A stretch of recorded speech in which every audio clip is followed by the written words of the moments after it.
An earthquake is a natural phenomenon that occurs due to the movement of tectonic plates beneath the Earth's surface. Here's a step-by-step breakdown. Tectonic plate movement. The Earth's crust is divided into several large and small pieces, known as tectonic plates. These plates are always slowly moving. Stress accumulation. The edges of these plates often get stuck due to friction while the rest of the plate keeps moving. This causes stress to build up at the edges. Release of stress.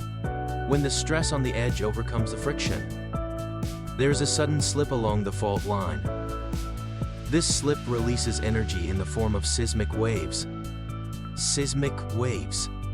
These waves travel through the Earth's crust and cause the shaking that we feel during an earthquake. Aftershocks. After the main shock, the earthquake, smaller tremors known as aftershocks often occur. These are a result of the crust around the displaced fault plane adjusting to the effects of the main shock. Earthquakes most often occur along geologic faults, which are narrow zones where rock masses move in relation to one another. The major fault lines of the world are located at the fringes of the huge tectonic plates that make up Earth's crust.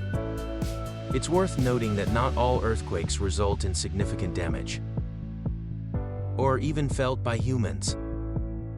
The magnitude, depth, and location of an earthquake, as well as the type of area, urban versus rural, for example, it occurs in, all contribute to its potential for causing harm.